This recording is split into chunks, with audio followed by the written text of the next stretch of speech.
نعرہ حیدری خاتم الانبیاء بلند تر صلوات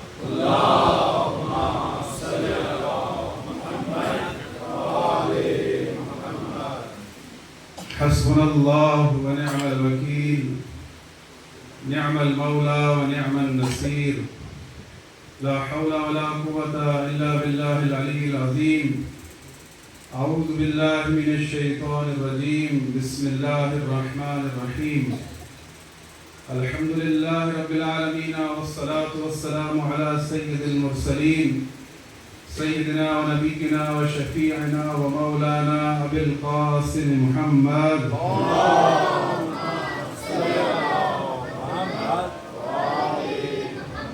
وعلى أهل بيته الطيبين الطاهرين المعصومين المظلومين ولعنة الله على أعدائهم أجمعين أما بعد فقد قال الله تبارك وتعالى في محكم كتابه المبين بسم الله الرحمن الرحيم ومن يشاكك الرسول من بعد ما تبين له الهدى ويتبع غير سبيل المؤمنين نوله ما تولى ونصله جهنم وساءت مصيرا صدق الله العلي العظيم صلوات عليه محمد الله تعالى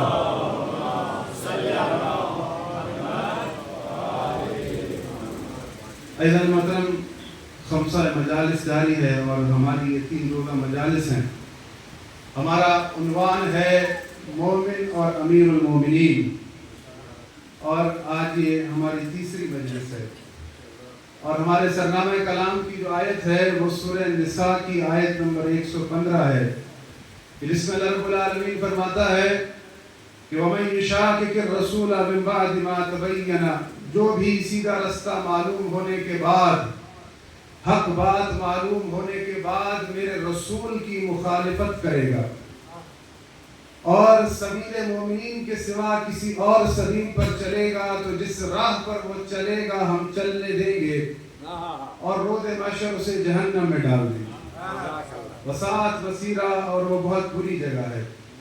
عزیزان محترم اللہ رب العالمین یہ نہیں چاہتا کہ جسے حق معلوم ہو جائے وہ میرے رسول کی مخالفت کرے اور سبیل مومنین کے سوا کسی اور سبیل پر چلے. اللہ ہرگز نہیں چاہتا کہ کوئی علی کی راہ کے سوا کسی اور راہ پر چلے. میں نے کل آپ کے سامنے ان چیزوں کو واضح کیا تھا اور جو بھی اللہ کی سبیل کا انکار کر دے اس کے پاس پچھتاوے کے سوا کچھ بھی نہیں ہے. اور اللہ رب العالمین نے اس کے پچھتاوے کو کچھ اس طرح سے بیان کیا ہے کہ سورہ فرقان میں اللہ رب العالمین فرماتا ہے کہ وَيَوْمَ يَعَضُّ الظَّالِمُ عَلَى يَدَيْهِ کہ روز محشر ظالم اپنے ہاتھوں کو کاٹے گا. وَيَوْمَ يَعَضُّ الظَّالِمُ عَلَى يَدَيْهِ يَقُولُ اتَّخَذْتُ مَعَ الرَّسُولِ سَبِيلًا ہاتھوں کو کاٹ کر پچھتاوے کے طور پر کہے گا اے کاش میں رسول کی سبیل کے ساتھ ہوتا, اے کاش میں رسول کے ساتھ ہوتا. یہاں پر اللہ رب العالمین نے لفظ ظالم کہا ہے کہ ایک ظالم اپنی انگلیاں چبائے گا, اپنے ہاتھوں کو کاٹے گا اور پچھتاوے کے طور پر کہے گا کہ اے کاش میں رسول کی سبیل پر ہوتا, میں رسول کے ساتھ ہوتا. یا ویلتا لیتنی لم اتخذ فلانا خلیلا اور پچھتاوے کے طور پر کہے گا کہ اے کاش میں فلاں کا یار نہ ہوتا. وہاں پر جو ظالم ہے نام اس کا بھی نہیں ہے. اللہ نے کہا کہ کوئی ہے ظالم جو اپنی انگلیاں چبائے گا اور اس کا پچھتاوا کیا ہوگا کہ میں رسول کی سبیل پر ہوتا.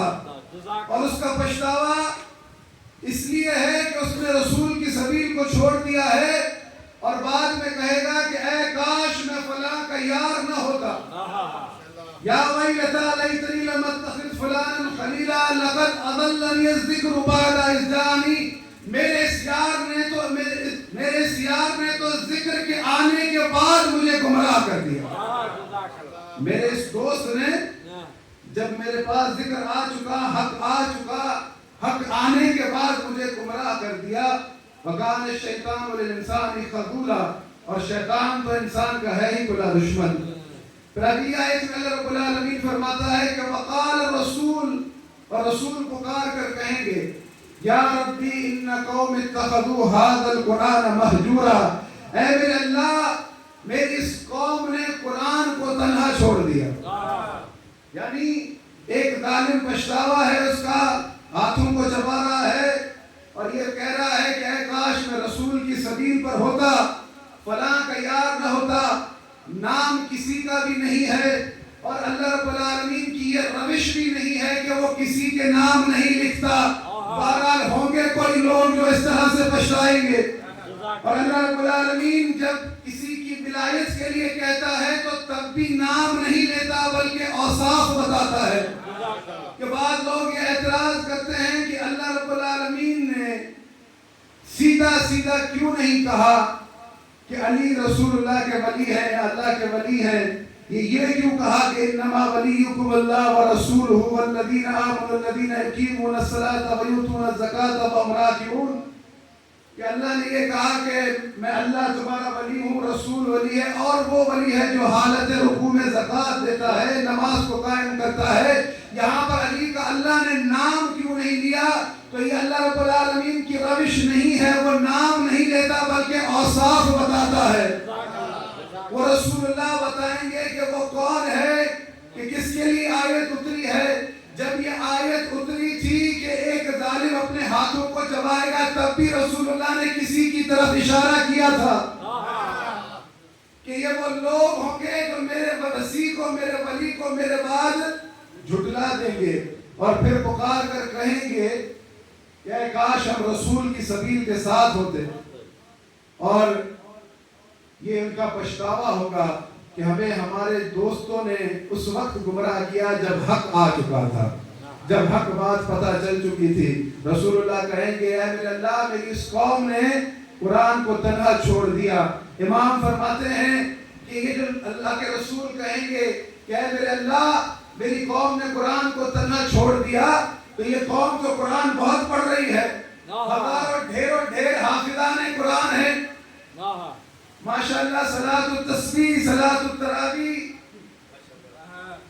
حافظان قرآن کی لاکھوں کی تعداد، سارا دن قرآن رٹا جا رہا ہے، لیکن پھر بھی رسول کہیں گے اے میرے اللہ میری قوم نے قرآن کو چھوڑ دیا۔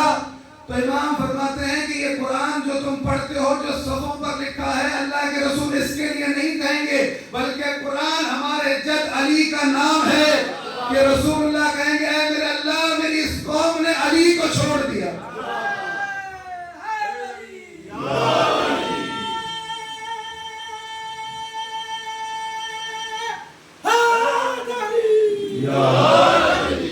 میری اس قوم نے علی کو چھوڑ دیا۔ خدا کی قسم اللہ رب العالمین کا فرمان ہے، قرآن کی آیت ہے کہ اللہ رب العالمین کہتا ہے کہ یعرفون نعمت اللہ، یہ اللہ کی نعمت کو بڑے اچھے طریقے سے جانتے ہیں، ثم ینکرونہا، پر یہ اللہ کی نعمت سے کراہت رکھتے ہیں، وَأَكْثَرُهُمُ الْكَافِرُونَ، ان میں اکثر کافر ہیں، انکار کرنے والے ہیں۔ نعمت کو پہچانتے ہیں لیکن نعمت کے ساتھ کیا رکھتے ہیں؟ کراہت رکھتے ہیں، ناپسند کرتے ہیں۔ پھر اللہ رب العالمین فرماتا ہے کہ أَلَمْ تَرَ إِلَى الَّذِينَ بَدَّلُوا نِعْمَةَ اللَّهِ، اے محمد تم نہیں دیکھتے کہ انہوں نے اللہ کی نعمت کو کفر میں بدل دیا۔ أَلَمْ تَرَ إِلَى الَّذِينَ بَدَّلُوا نِعْمَةَ اللَّهِ كُفْرًا وَأَحَلُّوا قَوْمَهُمْ دَارَ الْبَوَارِ، اے محمد تم نہیں دیکھتے کہ ان لوگوں نے اللہ کی نعمت کو کفر میں بدل دیا اور اپنے لیے جہنم کا گھر خرید لیا۔ یہ کون سی نعمت ہے کہ جس کو لوگوں نے کفر میں بدل دیا؟ اور اللہ کہہ رہا ہے کہ اے محمد تم ان کی طرف نہیں دیکھتے کہ انہوں نے اللہ کی نعمت کو کفر میں بدلا ہے۔ اب ظاہری طور پر وہ کون سی نعمت تھی کہ جس کو کفر میں بدل دیا گیا، جس کا انکار کیا گیا؟ وہ عظیم نعمت کون سی تھی؟ کیا وہ یہ جو ہم چیزیں کھاتے پیتے ہیں وہ نعمت تھی؟ نہیں۔ یا کوئی بارش برسنے والی نعمت تھی؟ نہیں۔ یا کوئی اور نعمت تھی؟ بلکہ آیت کی تفسیر میں امام فرماتے ہیں کہ اللہ رب العالمین نے اسی وقت یہ بات بتا دی کہ میں نے تمہارے لیے ولایت علی جیسی نعمت کو رکھا ہے، تاکہ تم گمراہ نہ ہو، تاکہ تم اللہ کی سبیل پر چل سکو۔ تم نے علی کی نعمت کو کفر میں بدل دیا، علی کی ولایت کو کفر میں بدل دیا، علی کی ولایت کا انکار کر کے۔ امام فرماتے ہیں کہ یہ آیت در حقیقت ہمارے جد امیر المومنین کی ولایت کا جنہوں نے انکار کیا ہے ان کے لیے اتری ہے۔ یہ بات میں اپنی طرف سے نہیں کہہ رہا، آیت پر غور کریں کہ اللہ کہہ رہا ہے کہ انہوں نے اللہ کی نعمت کو کفر میں بدل دیا۔ امام فرماتے ہیں کہ اللہ رب العالمین در حقیقت یہ فرما رہا ہے کہ ان لوگوں نے نعمت ہدایت کو کفر میں بدل دیا اور اس کا انکار کر دیا۔ یعنی وہ نعمت کہ جو سفینۃ النجات ہے، وہ نعمت جو اللہ کی ولایت ہے، آپ کی توجہ ہے محترم، وہ نعمت کہ جس کے لیے اللہ رب العالمین نے رسول اللہ کے ذریعے تمام آخری آنے والے انسانوں کے لیے حجت تمام کر دی اور انہیں راہ دکھا دی کہ اے لوگوں، میں تمہارے درمیان قرآن اور اہل بیت چھوڑے جا رہا ہوں، میں تمہارے درمیان اللہ کی ولایت کو چھوڑے جا رہا ہوں۔ آپ کی توجہ ہے محترم۔ بعض اوقات لوگ کہتے ہیں، میں نے آپ کے سامنے پہلے دن بھی اس بات کو دہرایا تھا، یہ کام لوگوں کا ہے کہ رسول اللہ کے بعد جسے چاہیں بنا لے۔ اور سوال یہ ہے کہ جب رسول اللہ نے دین پہنچایا تو رسول اللہ کو لا الہ الا اللہ منوانے میں کوئی اتنی پریشانی نہیں آئی، مشکلات آئیں لیکن کم آئی۔ اللہ کے رسول نے جب اپنی رسالت کو منوایا تب بھی اتنی پریشانی نہیں آئی جتنی پریشانی رسول اللہ کو اپنے بعد ولایت علی منوانے کے لیے آئی۔ یعنی یہاں تک اللہ رب العالمین کو کہنا پڑ گیا کہ یا ایھا الرسول بلغ ما انزل الیک من ربک، اے رسول اس بات کی تبلیغ کرے جو ہم نے آپ کی طرف نازل کی ہے۔ اور یہ ناممکن اور محال ہے، اس بات کو یاد رکھیے گا کہ اللہ طہارت تو ایک گھر میں رکھے اور حکومت و خلافت کہیں اور ہو۔ اللہ مودت کا حکم تو کسی ایک گھر کے لیے دے رہا ہو اور حکومت و خلافت کہیں اور ہو۔ اللہ سفینۃ النجات تو کسی ایک شخص کے لیے کہہ رہا ہو اور یزید جیسا اس کے لیے حکومت ہو۔ جہاں طہارت ہے حکومت بھی وہی ہے، جہاں مودت ہے حکومت بھی وہی ہے۔ مودت ہوگی تو اطاعت بھی کرو گے، کیونکہ رسول اللہ نے جب یہ منوانا چاہا اپنے اہل بیت تو یہاں تک رسول اللہ کو دیوانہ کہا گیا کہ رسول اللہ اپنے اہل بیت کے عشق میں دیوانے ہو گئے ہیں۔ اس قدر مشکلات آئی رسول اللہ کو دین پہنچانے میں، علی کی ولایت پہنچانے میں، کہ لوگوں نے کس طرح سے رسول اللہ کا انکار کیا۔ جب لوگ امیر المومنین کی ولایت کا انکار کرتے تھے وہ سارے منظر اللہ قرآن میں بیان کر رہا ہے۔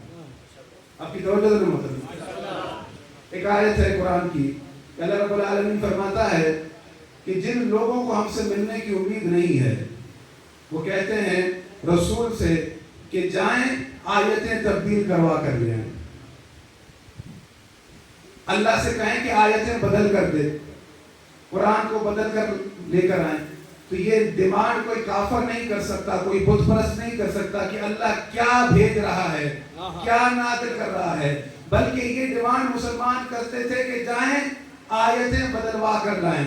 اور یہاں تک لوگ ڈیمانڈ کرتے تھے، اپنی توجہ میری طرف رکھیے گا کہ اللہ رب العالمین فرماتا ہے کہ وَإِذَا تُتْلَى عَلَيْهِمْ آيَاتُنَا بَيِّنَاتٍ، کہ جب انہیں ہماری آیتیں پڑھ کر سنائی جاتی ہیں، قَالَ الَّذِينَ لَا يَرْجُونَ لِقَاءَنَا ائْتِ بِقُرْآنٍ غَيْرِ هَذَا أَوْ بَدِّلْهُ، تو یہ رسول سے کہتے ہیں کہ جائیں یہ قرآن بدلوا کر لے کر آئیں۔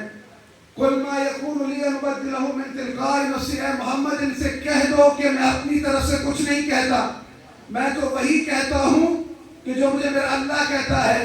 یہ قرآن کو بدلوانے کی ڈیمانڈ کیوں کی جا رہی ہے؟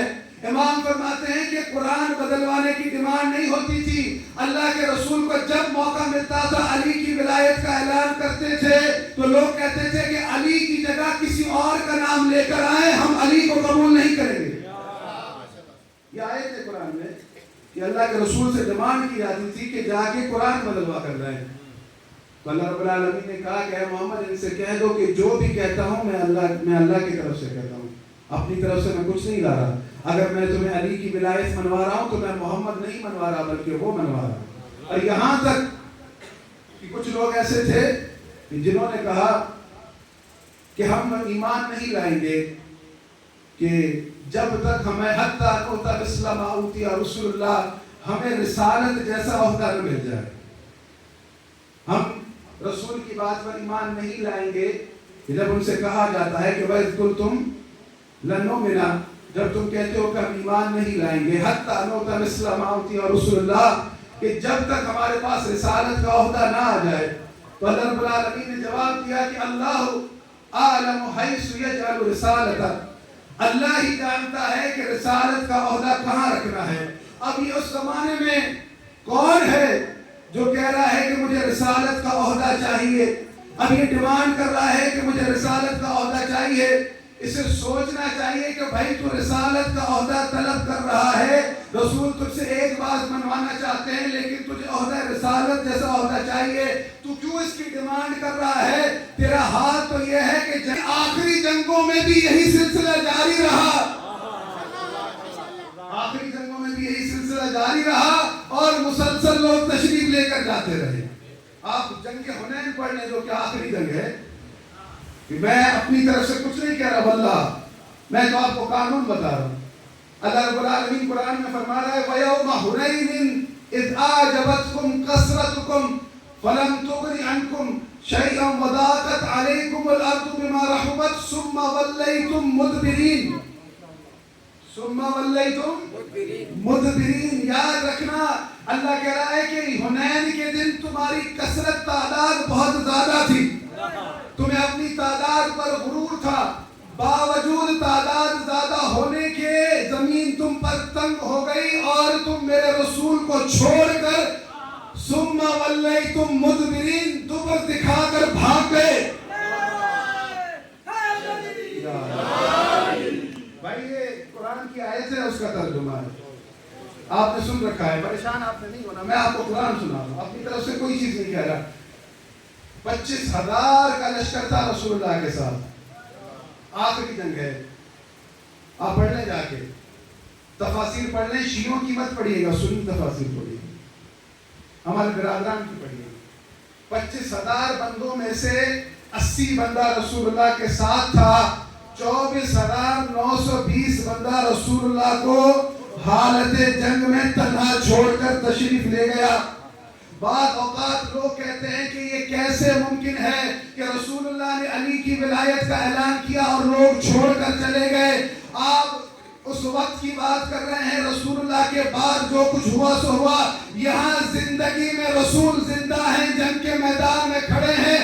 24,920 بندہ رسول اللہ کو جنگ کے میدان میں زندہ حالت میں چھوڑ گیا.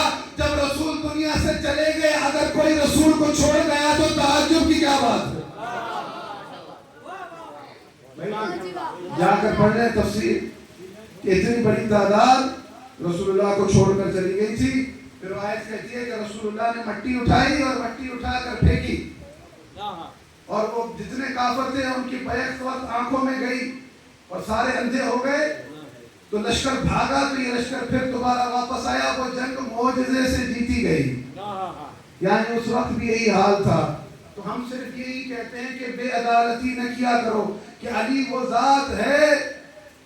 بعض اوقات کیونکہ ہمیں بڑا افسوس ہوتا ہے کہ کوئی جب کہتا ہے کہ علی سے افضل کسی اور کو تو دل دکھتا ہے. لیکن یاد رکھیے گا، میں آپ کو آیت سنا رہا ہوں، ایک صلوات پڑھے بر محمد و آل محمد.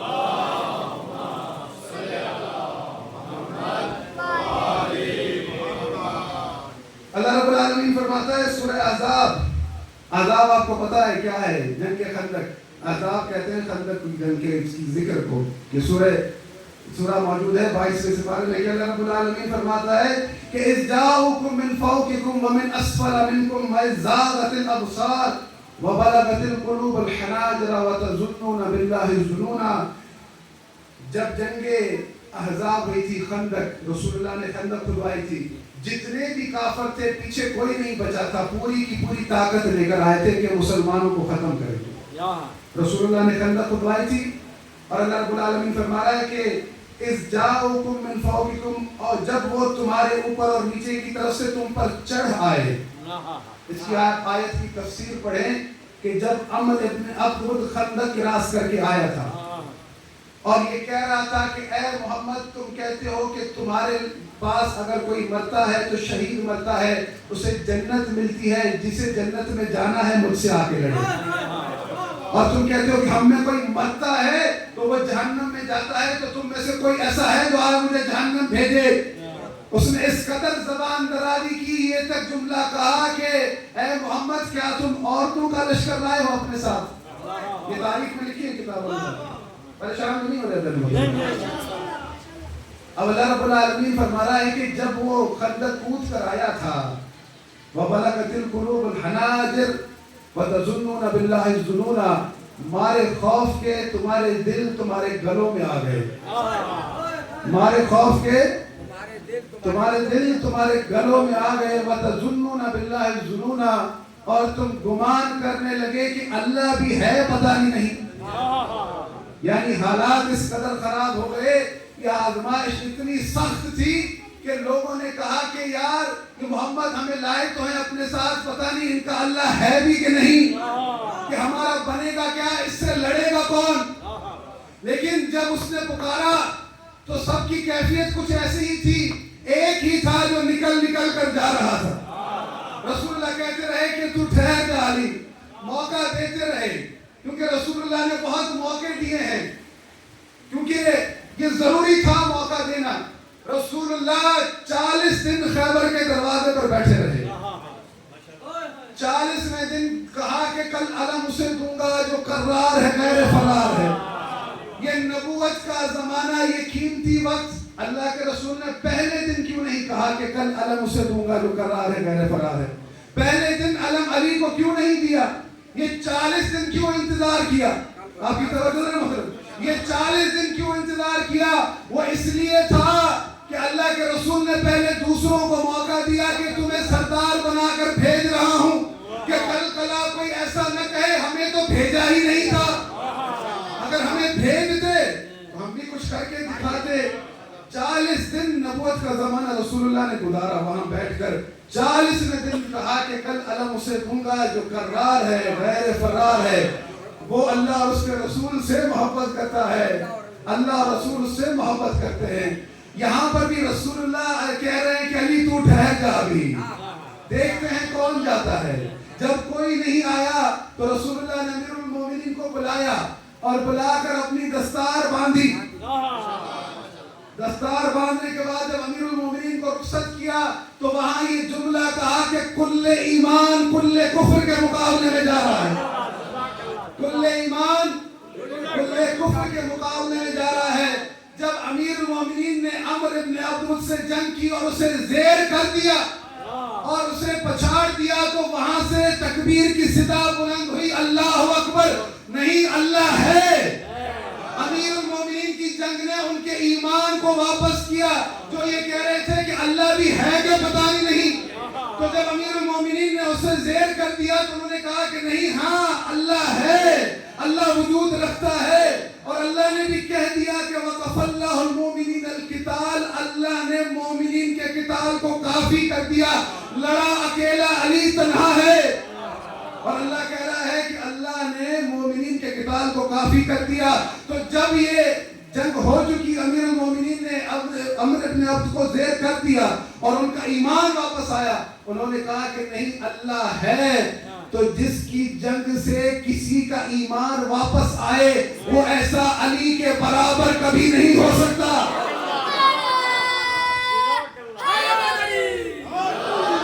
ایسا کبھی۔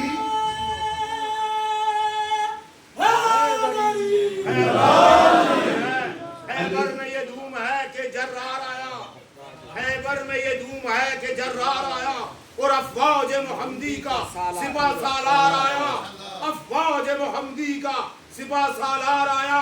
فنار ہوا کفر، فنار ہوا کفر، کافر ہوا فرار، پتہ تو تب چلا کہ جب میدان میں حیدر کرار آیا۔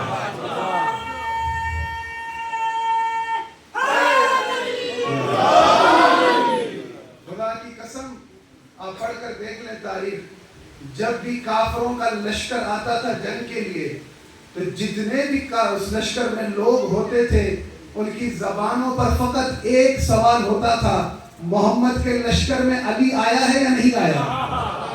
ایک ہی سوال ہوتا تھا، کسی اور کا نام نہیں ہوتا تھا.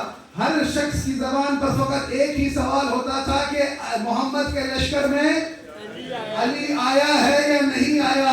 انہیں اس بات کا انتظار ہوتا تھا کہ کبھی کوئی ایسا موقع آئے کہ محمد کے لشکر میں علی نہ ہو. یعنی اس قدر خوف، یعنی ہزاروں کا لشکر ایک فرد سے خوف. یعنی وہ ذات کیا ہے؟ ایسی ذات ہے کہ اس کی شجاعت ایسی ہے. واللہ خدا کی قسم اتنا مزہ آتا ہے نا مجھے یہ نقطہ پڑھنے میں. مجھے لگتا ہے میں نے آپ کو شاید سنایا ہے کہ جنگ احد جب ہو رہی تھی، آپ نے سن رکھا ہے کہ جب لوگ چلے گئے رسول اللہ کو چھوڑ کر تشریف لے گئے تھے تو وہاں ایک ندا بلند ہوئی تھی کہ محمد قتل ہو گئے. ایک ندا بلند ہوئی تھی، شیطان نے ندا دی تھی کہ محمد قتل ہو گئے. تو ایک شور اٹھا، نعوذ باللہ ان کے الفاظ ہیں کہ محمد قتل ہو گئے. تو اس طرف جو کافروں کا لشکر تھا، کیونکہ سردار خود نہیں لڑتے، جو کافروں کے سردار جو لشکر لے کر آیا تھا اس وقت وہ ایک کونے پر کھڑا تھا، اس کے ساتھ اس کے دوسرے سردار بھی کھڑے تھے. تو چھوٹے سرداروں نے بڑے سردار سے کہا کہ تجھے مبارک ہو، محمد قتل ہو گئے، ہمارے راستے سے ہٹ گئے. نعوذ باللہ، یہ ان کے جملے ہیں. تو جو بڑا سردار تھا اس نے کہا جب تک اپنی آنکھوں سے نہ دیکھ لوں گا مجھے یقین نہیں آئے گا. اس نے اپنے گھوڑے کو ایڑ لگائی، ایک چوٹی پر آ کر کھڑا ہوا، جنگ کا نظارہ کیا. مٹی دھول اڑ رہی تھی، کیونکہ جب لوگ لڑتے ہیں تو مٹی دھول اڑتی ہے. جیسے ہی کچھ مٹی دھول جھٹی تو اس نے دیکھا کہ اس کے ساتھی مال غنیمت اٹھا رہے ہیں مسلمانوں کا. تو جب اس نے دیکھا کہ اس کے ساتھی مال غنیمت اٹھا رہے ہیں تو اس کی نگاہ ایک مندر پر پڑی. تو اس نے فوراً چلا کر کہا کہ سب پیچھے ہٹو، سب پیچھے ہٹو، محمد زندہ ہیں، محمد زندہ ہیں. تو پیچھے جو اس کے دوسرے ساتھی سردار تھے انہوں نے کہا کہ کیا تو نے اپنی آنکھوں سے دیکھا کہ محمد زندہ ہے؟ کہا نہیں، میں نے اپنی آنکھوں سے نہیں دیکھا کہ محمد زندہ ہے، میں نے دیکھا علی میدان میں تلوار لیے کھڑا ہے، علی زندہ ہے یعنی محمد زندہ ہے.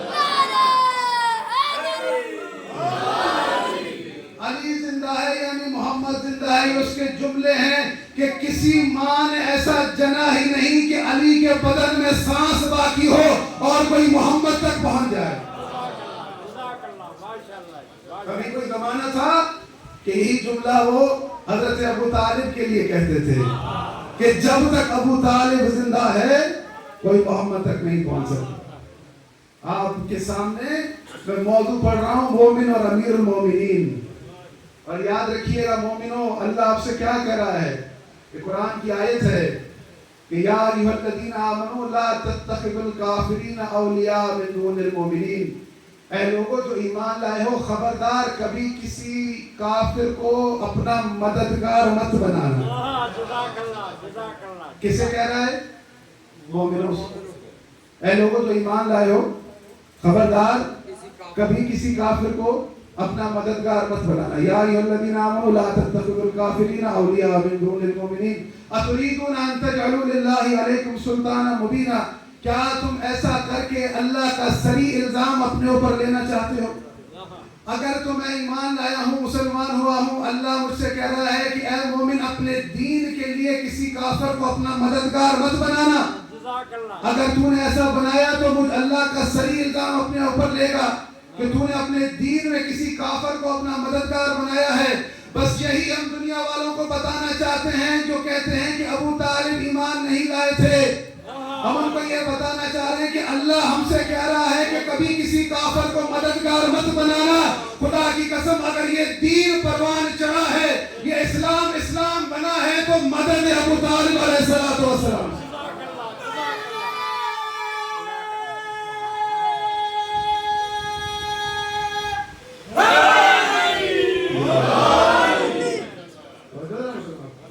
یہ دین اگر پروان چڑھا ہے تو مدد حضرت ابو طالب علیہ السلام.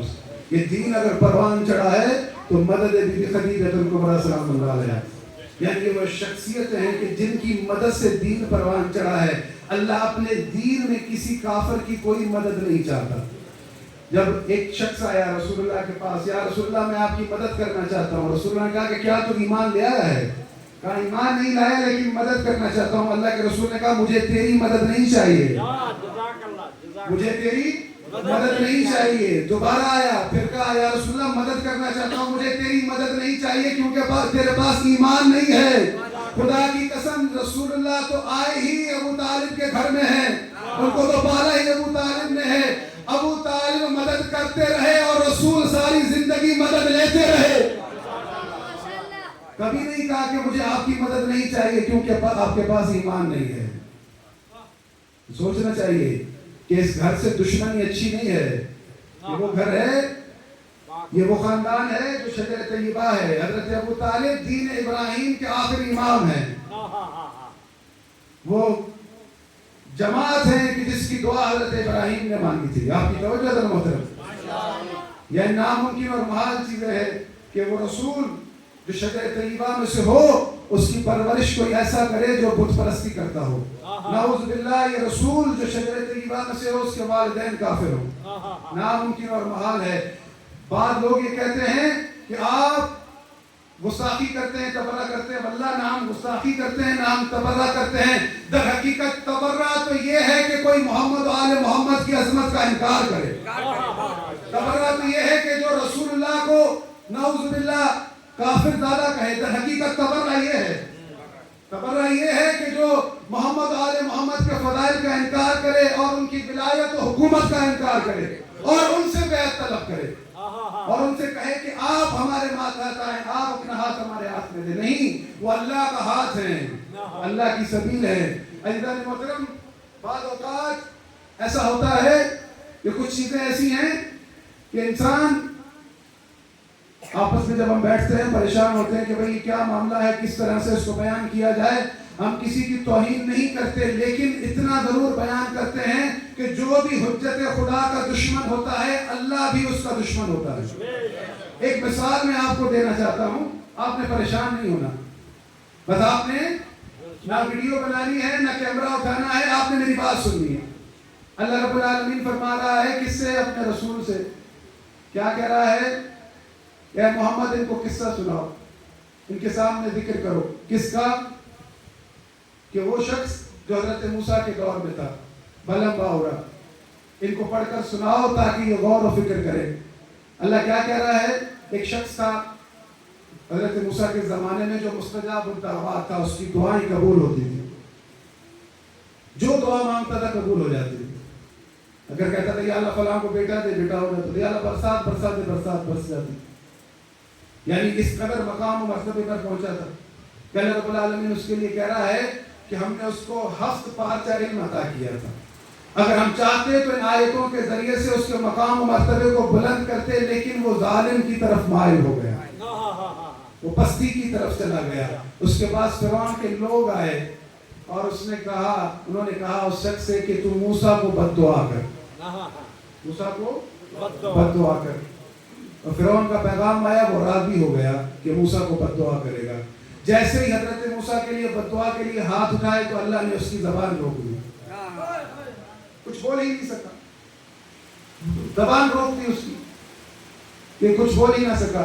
اللہ کہہ رہا ہے کہ میں چاہتا تو اس کے درجات کو بلند کرتا, لیکن کیونکہ وہ خود پستی کی طرف مائل ہو گیا, ظالم کی طرف مائل ہوا, فرعون کی طرف مائل ہوا, میری حجت کا دشمن ہو گیا. اب اللہ رب العالمین کہہ رہا ہے کہ اس کی مثال ایسی ہے, فَمَثَلُهُ كَمَثَلِ الْكَلْبِ, اس کی مثال کتے کی سی ہے. آپ سوچیں کہ یہ مولانا کو کیا ہوا, یہ ممبر سے کیسی باتیں کر رہے ہیں.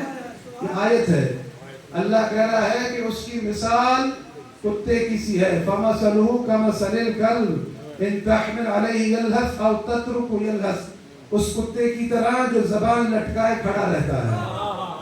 یعنی کیسی مثال اللہ دے رہا ہے. کیا کیا تھا اس نے, فقط حضرت موسیٰ کے لیے بد دعا کے لیے ہاتھ ہی اٹھائے تھے. تو اللہ کیا کہہ رہا ہے, اس کی مثال کتے کی سی ہے. موسیٰ حجت خدا ہے, اللہ کا رسول ہے, اللہ کو موسیٰ سے پیار ہے, اللہ نے موسیٰ کو لوگوں کی ہدایت کے لیے بھیجا ہے. اب جو اس کا دشمن بنا ہے اس نے فقط بد دعا کے لیے ہاتھ اٹھائے ہیں, تو اللہ اس کے لیے کہہ رہا ہے کہ اس کی مثال کتے کی سی ہے. اور جو اللہ کے رسول کے بچوں کو قتل کرے اس کے لیے اللہ کیا مثال دے. اس کے لیے کیا جملے کہے جائیں کہ اللہ ایک شخص جس نے فقط بد دعا کے لیے ہاتھ اٹھائے ہیں تو اس کے لیے اتنی سخت بات کر رہا ہے، جو آل رسول کو قتل کرے، جو ان پر ظلم کرے، ان کے ساتھ کیا کیا جائے؟ کون سے جملے اللہ ان کے لیے کہے گا؟ ان کے لیے کس قدر اللہ رب العالمین بغض رکھتا ہوگا کہ انہیں کیسی سزا دے کہ جو میرے رسول کے بچوں کے دشمن ہوئے۔ آپ کی توجہ ہے محترم، یعنی یہ دشمنی جن سے کی گئی ہے انہیں پتہ ہی نہیں تھا کہ یہ گھر کیا ہے، یعنی کس طرح سے اللہ رب العالمین نے انہیں قرار دیا۔ آپ کی توجہ ہے محترم، بس وقت ہمارے پاس کم ہے، آخری دن ہے، کچھ مطالب پیش کرنا چاہتا ہوں کہ جب اللہ رب العالمین نے، میں مثال دینا چاہتا ہوں، آپ کو لاؤں گا وہیں پر کہ یہ گھر کیا ہے، ان کی کیا عظمت ہے، میں آپ کو یہ سنانا چاہتا ہوں۔ جب اللہ رب العالمین نے، جب حضرت نوح تبلیغ کر کر کے تنگ آ گئے، جب پہلی دفعہ انہوں نے بد دعا کے لیے ہاتھ اٹھایا، اللہ میری قوم پر عذاب کر، پہلی دفعہ، تو اللہ رب العالمین نے حضرت جبرائیل کو انسانی شکل میں بھیجا حضرت نوح کے پاس۔ حضرت نوح مٹی کے برتن بناتے تھے، تو حضرت جبرائیل نے ان کے سارے برتن خرید لیے، انسانی شکل میں آئے تھے اپنا حلیہ بدل کر، ان سے کہا کہ آپ کے پاس جتنے برتن ہیں سارے مجھے بیچ دیں، قیمت دے دی۔ اب جب خریدنے کے بعد برتن اٹھا کر اس کو زمین پر مار کر توڑنے لگے زور سے، تو جب حضرت نوح نے دیکھا، پوچھا یہ کیا کر رہے ہیں؟ کہا برتن توڑ رہا ہوں۔ کہا کیوں؟ کہا آپ نے اپنی قیمت لے لی، اب میں ان کو توڑوں یا لے جاؤں، اس سے کیا فرق پڑتا ہے؟ تو حضرت نوح نے کہا کہ ٹھیک ہے آپ نے ان کی قیمت دے دی ہے، لیکن انہیں میں نے اپنے ہاتھوں سے بنایا ہے۔ تو حضرت جبرائیل نے فوراً جواب دیا، اے نوح اللہ کہہ رہا ہے کہ جن کے لیے تو نے آداب مانگا ہے میں نے انہیں اپنے ہاتھوں سے بنایا ہے، اتنی جلدی عذاب میں نہ کر، ایک مہلت میں ان کو دینا چاہتا ہوں، ایک مہلت ان کے لیے باقی ہے۔ وہ کیا مہلت دی؟ اللہ رب العالمین نے فرمایا وَاصْنَعِ الْفُلْكَ بِأَعْيُنِنَا وَوَحْيِنَا، ایک کشتی بناؤ میری آنکھوں کے سامنے اور میری وحی کے مطابق۔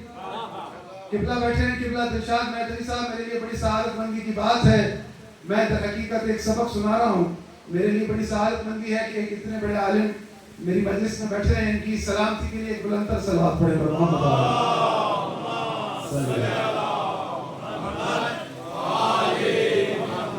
اللہ نے کہا کہ اے نوح وَاصْنَعِ الْفُلْكَ، ایک کشتی بناؤ، بِأَعْيُنِنَا وَوَحْيِنَا، میری آنکھوں کے سامنے اور میری وحی کے مطابق، وَلَا تُخَاطِبْنِي فِي الَّذِينَ ظَلَمُوا، کبھی کسی ظالم سے کوئی کلام نہ کرنا۔ اللہ رب العالمین نے فرمایا کہ میری وحی کے مطابق بناؤ۔ اب نوح نے جب کشتی بنانا شروع کی، اللہ وحی کرتا جاتا تھا کہ اے نوح اس درخت کا تختہ لینا ہے، اس کا نہیں لینا، اس درخت کی لکڑی لگانی ہے، اس کی نہیں لگانی، حتیٰ وحی اترتی تھی کہ اے نوح یہ کیل اس کشتی میں لگانی ہے، یہ والی کیل نہیں لگانی، یعنی ہر چیز اللہ کی طرف سے بتائی جا رہی تھی کیونکہ نجات کی کشتی بن رہی تھی۔ اللہ رب العالمین کہہ رہا ہے کہ وَاصْنَعِ الْفُلْكَ بِأَعْيُنِنَا وَوَحْيِنَا وَلَا تُخَاطِبْنِي فِي الَّذِينَ ظَلَمُوا، ان سے کلام نہ کرنا کہ جو ظالم ہیں، اِنَّهُمْ مُغْرَقُونَ، انہوں نے جھٹلایا ہے۔ پھر اللہ رب العالمین فرماتا ہے کہ حَتَّى إِذَا جَاءَ أَمْرُنَا وَفَارَ التَّنُّورُ، جب حضرت نوح کشتی بنا رہے تھے تو جو وہاں سے گزرتا تھا وہ ہنستا تھا، تمسخر کرتا تھا، جب وہاں سے گزرتا تھا کہتے تھے یہ نوح کیا کر رہے ہیں، کون سا پانی آئے گا، کیسی کشتی؟ تو اللہ نے کہا کہ اے نوح ان سے کہہ دو کہ ایک وقت آئے گا کہ ہم ہنسیں گے اور تم رو گے، تمہارے اوپر ہم تمسخر کریں گے۔ اللہ رب العالمین نے فرمایا کہ حتی اذا جاء امرنا وفار التنور، اور جب تنور جوش مارنے لگا، جب تنور جوش مارنے لگا کیونکہ تنور سے پانی نکلا تھا، حتی اذا جاء امرنا وفار التنور فاسلک فیہا من کل زوجین اثنین وہلک الا من سبق علیہ القول ومن آمن، ہم نے نوح کو حکم دیا کہ ہر جانور کا ایک جوڑا لے لو اور کشتی میں سوار کرا دو۔ جانوروں کو سوار کرایا گیا لیکن انسانوں کو پکارا گیا، نجات کی کشتی بن چکی ہے، آ کر سوار ہو جاؤ، یعنی مہلت اللہ کی طرف سے دی گئی تھی کہ آ کر سوار ہو جاؤ اگر نجات چاہتے ہو۔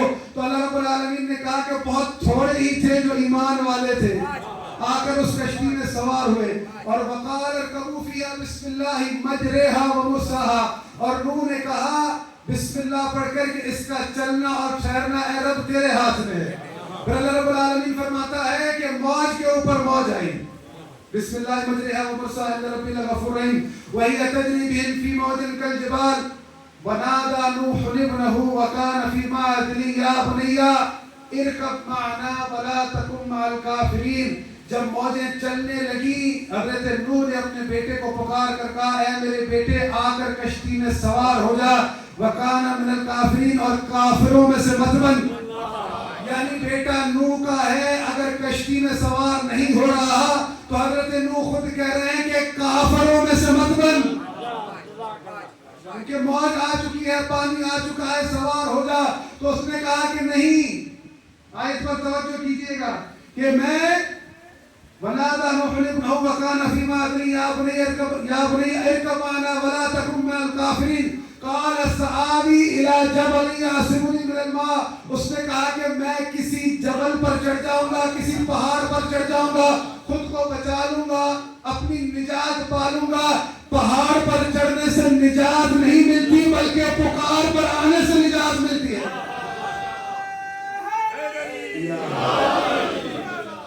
بیٹا نوح کا ہے کہہ رہا ہے کہ نجات کہاں لوں گا پہاڑ پر چڑھ کر. لیکن اللہ نے فرمایا کہ موج ایسی آئی جو پہاڑوں کے بھی اوپر تھی اور وہ وَكَانَ مِنَ الْمُغْرَقِينَ اور غرق ہونے والوں میں سے ہو گیا. نوح نبی اپنے بیٹے کو پکارتے ہوئے کہہ رہے ہیں کہ اس کشتی کا انکار کر کے کافر نہ ہو. یہ کشتی وہ ہے جو اللہ کی وحی سے بنی ہے اللہ کی آنکھوں کے سامنے بنی ہے. اللہ نے اسے نجات قرار دیا ہے نجات اسی میں ہے. محمد مصطفیٰ اپنی امت سے کہہ رہے ہیں کہ مثل اہل بیتی کا مثل سفینۃ نوح. میرے اہل بیت کی مثال ایسی ہے جیسے سفینہ نوح کی کشتی کی طرح. فمن رکبها نجا جو اس میں سوار ہو گیا وہ نجات پا گیا. ومن تخلف عنها فقد غرق جس نے انکار کیا وہ غرق ہو گیا. اب کوئی یہ نہ سوچے کہ کوئی حسین کا انکار کر کے اور یزید زندہ باد کے نعرے لگا کر وہاں پر کامیاب ہو جائے گا. کوئی علی کی ولایت کو چھوڑ کر اپنے لیے کوئی اور راہ بنا لے گا. سوال ہی پیدا نہیں ہوتا. نوح نبی نے جو کشتی بنائی بیٹے نے انکار کیا تو وہ بھی غرق ہو گیا. اللہ کے رسول نے فرمایا ان الحسین مصباح الہدی و سفینۃ النجات. حسین نجات کی کشتی ہے ہدایت کا چراغ ہے. اب اگر نجات ملے گی تو حسین کی کشتی سے نجات ملے گی تو اہل بیت کی کشتی سے. اب کوئی رسول کا ساتھی ہو کوئی رشتہ دار ہو نجات ملے گی تو حسین سے ملے گی. نجات ملے گی تو اہل بیت سے ملے گی کیونکہ وہاں نجات ملی تھی کشتی پر سوار ہونے کے لیے. وہ مہلت تھی ان کے لیے. یہ لوگوں کے لیے مہلت ہے کہ اللہ رب العالمین نے مہلت دے رکھی ہے کہ اللہ کے رسول نے وصیت کی تھی میرے بعد میرے 12 جانشین ہیں. تم نے 11 کو بے دردی سے قتل کیا اور جو 12واں تھا اسے بھی قتل کرنے آ رہے تھے تو اللہ نے انہیں غیبت میں اٹھا لیا. بنی اسرائیل نے ہزاروں انبیاء کو قتل کیا. عیسیٰ کو قتل کرنے آ رہے تھے اللہ نے غیبت میں اٹھا لیا. 11 اماموں کو بے دردی سے قتل کیا 12ویں کو قتل کرنے آ رہے تھے تو اللہ رب العالمین نے اسے بھی غیبت میں اٹھا لیا. دونوں کو ساتھ بھیجے گا تاکہ ہر قوم پر حق واضح ہو جائے. اور یہ جو اللہ رب العالمین نے 12ویں کو غیبت میں رکھا ہے تو یہ در حقیقت وقت مہلت ہے. جیسے اللہ نے نوح کی قوم کو مہلت دی تھی کہ کشتی بن جائے لیکن انہوں نے انکار کیا. اللہ کے رسول کے 11 جانشینوں کو قتل کیا گیا. اللہ نے 12ویں کو غیبت میں اٹھایا ہے. مہلت ابھی تک باقی ہے. اللہ نے نوح کی قوم کو زیادہ مہلت نہیں دی ہمیں مہلت زیادہ دی ہے. اپنی توجہ ذرا محترم ہمیں مہلت زیادہ دی ہے ہمارے لیے مہلت ہے. حتیٰ روایتوں میں موجود ہے کہ جب امام مہدی ظہور فرما جائیں گے اس وقت اگر کوئی ایمان لائے گا تو اللہ بھی قبول نہیں کرے گا. یہ وقت ہے کہ سفینہ نجات اہل بیت کی کشتی میں سوار ہوگا. یہ وقت ہے. یہ میری تبلیغات ہیں. اللہ کے رسول کی وصیت کی طرف آ جاؤ. اگر نجات چاہتے ہو تو اہل بیت کے ساتھ جڑ جاؤ جیسا جڑنے کا حق ہے. اگر ان کو تم نے چھوڑ دیا واللہ کبھی نجات نہیں پاؤ گے کیونکہ روز محشر اگر کسی کے ساتھ مخصوص ہے تو ان کے ساتھ مخصوص ہے. اگر شفاعت کوئی کرے گا تو یہ کریں گے. اللہ اگر عملوں کو قبول کرے گا تو ان کے ذریعے سے کرے گا اور ان کے بارے میں پوچھے گا, اللہ سوال کرے گا. حضرت محترم, بس آخری چیز ہے یہاں بیان کرنا چاہتا ہوں کہ بعض اوقات لوگ کہتے ہیں, بڑا خوبصورت دھوکہ دیتے ہیں. قبلہ بیٹھے ہیں, تائید فرمائیں گے کہ اللہ روز محشر ہم سے یہ نہیں پوچھے گا کہ بی بی فاطمہ الزہرا کو حق ملا یا نہیں ملا. اللہ روز محشر ہم سے یہ نہیں پوچھے گا کہ حسین اور یزید کا کیا بنا. اللہ روز محشر ہم سے یہ نہیں پوچھے گا کہ امام حسن کا سوال کرے گا. اللہ ہم سے پوچھے گا نماز پڑھی نہیں پڑھی, روزہ رکھا نہیں رکھا, زکوٰۃ دی نہیں دی. خدا کی قسم یہ دنیا کا خوبصورت ترین دھوکہ ہے کہ جو لوگ کہتے ہیں کہ اللہ نہیں پوچھے گا. اللہ رب العالمین فرماتا ہے کہ ظالم کی طرف مائل بھی نہ ہونا. اگر تم ظالم کی طرف مائل ہوئے تو بغیر حساب کتاب کے جہنم میں جاؤ. یعنی اگر جو ظالم کی طرف مائل ہو جائے, اللہ کہہ رہے میں اسے جہنم میں ڈالوں گا, تو پہلے اللہ سوال ہی یہ کرے گا. پہلے ان چیزوں سے انسان فلٹر ہوگا کہ بھئی یہ بتاؤ کہ تم نے مظلوم کا کتنا ساتھ دیا اور ظالم پر کتنا تبرہ کیا, کتنی دوری اختیار کی. ان چیزوں سے انسان فلٹر ہوگا تب اللہ پوچھے گا اب بتا نماز پڑھی نہیں پڑھی, روزہ رکھا نہیں رکھا. روز محشر اللہ رب العالمین منظر کو بیان کر رہا ہے. سورہ انعام کی آیت ہے یوم تبیض وجوہ وتسود وجوہ. روز محشر کچھ لوگوں کے چہرے سیاہ ہوں گے, کچھ لوگوں کے چہرے سفید ہوں گے. فاما الذین اسودت وجوہہم, جن کے چہرے سیاہ ہوں گے اللہ سوال کرے گا اکفرتم بعد ایمانکم, تم ایمان لانے کے بعد کافر ہو گے. یعنی کوئی تو ایسا ہوگا جس سے اللہ پوچھے گا کہ بتاؤ تم ایمان لانے کے بعد کافر ہو گے. بھلا کوئی ایمان لانے کے بعد بھی کافر ہوتا ہے؟ اور اللہ کس سے پوچھے گا؟ جن کے چہرے سیاہ ہوں گے. آیت اتری ہے, حدیث موجود ہے آیت کی تفسیر میں. ابو ذر بیٹھے ہیں, رسول اللہ نے آیت پڑھ کر سنائی کہ روز محشر کچھ لوگ جن کے چہرے سفید ہوں گے, کچھ کے سیاہ ہوں گے. جن کے سیاہ ہوں گے ان سے سوال کیا جائے گا تم ایمان لانے کے بعد کافر ہو گئے. ابو ذر رسول اللہ سے پوچھ رہے ہیں یا رسول اللہ بھلا کوئی ایمان لانے کے بعد بھی کافر ہوتا ہے؟ کہا ایمان لانے کے بعد بھی کوئی کافر ہو سکتا ہے. رسول اللہ نے فرمایا کہ اے ابو ذر, روز محشر میری امت 5 پرچموں تلے میرے سامنے آئے گی.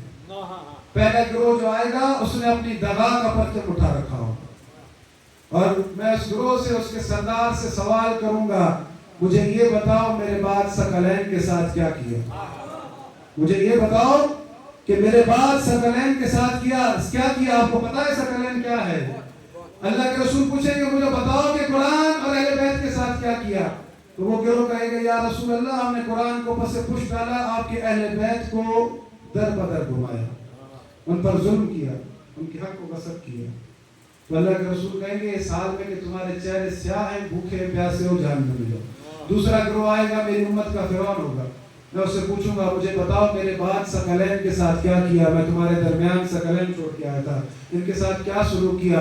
وہ یہی جواب دیں گے یا رسول اللہ ہم نے قرآن کو پس پش ڈالا, آپ کے اہل بیت کو قتل کیا, انہیں بے ردا کیا, انہیں بازاروں میں گھمایا.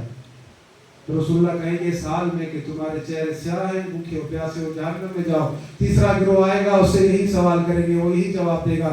چوتھے گروہ سے سوال کریں گے, وہ بھی یہی جواب دے گا. پھر رسول اللہ فرماتے ہیں کہ جو 5واں گروہ آئے گا اس نے اپنی وفا کا علم اٹھا رکھا ہوگا, اور جس نے علم اٹھا رکھا ہوگا وہ ابن اخی امام المتقین علی ابن ابی طالب ہوگا. اس نے اپنی وفا کا پرچم اٹھا رکھا ہوگا. میں اس گروہ سے پوچھوں گا مجھے یہ بتاؤ کہ میرے بعد تم نے ثقلین کے ساتھ کیا کیا. تو وہ گروہ کہے گا یا رسول اللہ ہم نے قرآن کو سینے سے لگایا, آپ کے اہل بیت کی سے محبت کی, مودت کی, ان کے حق کو تسلیم کیا, ان پر ہوئے ظلموں پر روتے رہے, ان کا ساتھ دیا, یہاں تک کہ ان کا ساتھ دینے کی وجہ سے, ان پر گریہ کرنے کی وجہ سے ہم پر ظلم ہوا, ہمیں قتل کیا گیا, ہمارے بچوں کو قتل کیا گیا. ہم نے اپنے وطن میں ایسے رہتے تھے جیسے کوئی پردیسی زندگی گزارتا ہے. ہم پر ظلم و ستم کیے گئے, ہمارے بچوں کو قتل کیا گیا, یہاں تک ہمیں اپنے وطن چھوڑنے پڑے. تو رسول اللہ کہیں گے کہ تمہارے چہرے سفید ہیں اور تم سیر ہو, نہ بھوکے ہو نہ پیاسے ہو, میں محمد تم سے راضی ہوں, اسی حال میں تم جنت میں چلے گئے. اگر محترم اس گھر سے کے ساتھ رہنا در حقیقت رسول اللہ کی وصیت پر عمل کرنا تو اس کا اجر بھی ہے، کیونکہ ہم نے رسول اللہ کی بات کو مانا ہے، انکار نہیں کیا، ہم کی وصیت پر چلے ہیں، اور ہم اس گھر کے ساتھ کھڑے ہوئے، ہم پر بھی ظلم ہوا، 1400 سال گزر گئے، اس طرح یہ وقت آیا ہے کہ آپ مومنین یہاں عزاداری کرتے ہیں، اور یہ ناممکن اور محال تھا کہ کوئی عزاداری کو روک سکتا، کیونکہ یہ دعا بی بی فاطمہ الزہرا کی تھی، کہ بی بی نے دعا مانگی تھی، اپنے بابا رسول اللہ سے کہا تھا کہ بابا میرا بچہ حسین جب مارا جائے گا تو کیا آپ اس وقت ہوں گے؟ کہا نہیں میری بچی میں نہیں ہوں گا۔ کہا اگر میرا بچہ حسین مارا جائے گا تو کیا اس کے بابا علی ہوں گے؟ کہا نہیں وہ بھی نہیں ہوں گے۔ کہا جب وہ شہید کیا جائے گا تو اس کا بھائی حسن ہوگا؟ کہا نہیں حسن نہیں ہوگا۔ تو بی بی نے پوچھا بابا پھر میرے اس مظلوم بچے پر روئے گا کون؟ تو اللہ کے رسول نے جواب دیا کہ اے میری بچی، اللہ ایک قوم پیدا کرے گا جو تیرے بچے پر ایسے روئیں گے جیسے کوئی اپنے جوان بیٹوں پر روتا ہے، تو تیرے بچے کے لیے ایسے گریہ کریں گے کہ جیسے جس کا کسی کوئی اپنا مر گیا ہو۔ عزیزان محترم، بی بی فاطمہ الزہرا کیونکہ آپ اس کی دعا ہے، روز محشر برپا ہوگا۔ امام جعفر صادق علیہ السلام فرماتے ہیں کہ روز محشر جب ہماری دادی فاطمہ الزہرا محشر کے میدان میں آئیں گی، اللہ ان سے پوچھے گا کہ اے زہرا بتائیں آج مانگے کیا مانگتی ہیں؟ تو بی بی زہرا کہیں گی کہ یا اللہ آج مجھے میرے بچوں کا قتل ہونا دکھا۔ تو امام فرماتے ہیں کہ ایک پردہ آئے گا اور بی بی یہ منظر دیکھیں گی کہ ان کے ایک بچے کا جگر چھلنی ہو کے باہر آ رہا ہے، اور ایک بچے کے سینے پر شمر کا زانو ہے اور اس کے گلے کو ذبح کیا جا رہا ہے۔ بی بی جب یہ منظر دیکھیں گی گریہ کریں گی اور پکار کر کہیں گی اے میرے اللہ میرے بچوں کا کیا قصور تھا، کیوں اس طرح سے انہیں قتل کیا گیا؟ تو اللہ رب العالمین کہے گا اے زہرا آج مانگے کیا مانگتی ہیں؟ تو بی بی کہیں گی اے میرے اللہ آج مجھے میرے حسین کے عزادار دے دے، میرے بچوں پر رونے والے وہ لوگ مجھے دے دے۔ تو اللہ رب العالمین کہے گا آپ جسے اپنے ساتھ لے جانا چاہتی ہیں لے جائیں۔ امام فرماتے ہیں کہ ہماری دادی اپنے عزاداروں کو ایسے چن کر لے کر جائیں گی جیسے کوئی پرندہ صاف دانے چنتا ہے اور خراب دانے چھوڑ دیتا ہے، اور لے جائیں گی جنت کے دروازے پر۔ جب یہ جنت کے دروازے پر پہنچیں گے اللہ ان کے دلوں میں ڈالے گا، یہ رک جائیں گے۔ اللہ پوچھے گا، کہے گا کہ میں نے اپنے حبیب کی بیٹی کی شفاعت تمہارے حق میں قبول کر لی ہے، تم کیوں رک گئے ہو؟ تو وہ بھی کہیں گے اے اللہ آج ہم چاہتے ہیں کہ ہمارا مقام و مرتبہ لوگوں کو پتہ چلے۔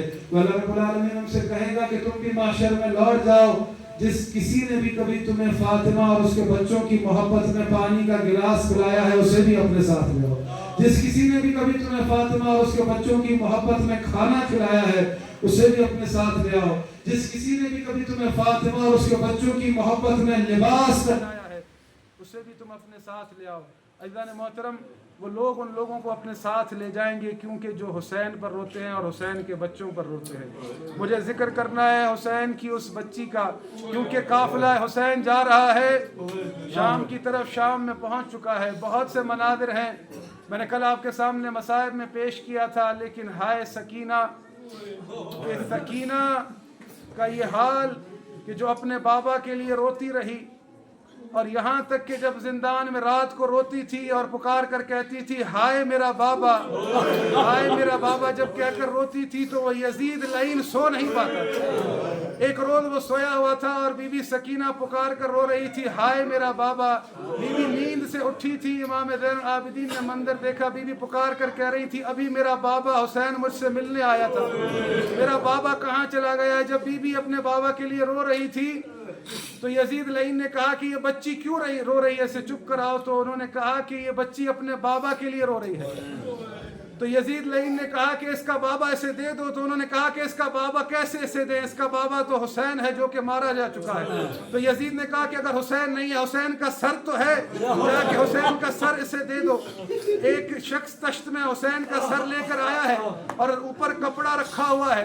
جب وہ لے کر زندان میں آیا ہے تو بی بی نے سمجھا کہ شاید مجھے چپ کرانے کے لیے کھانا لے کر آئے ہیں، تو بی بی نے کہا کہ مجھے کھانا نہیں چاہیے، مجھے میرا بابا چاہیے۔ تو اس لعین نے کپڑا ہٹا کر کہا یہ تیرا بابا ہی ہے۔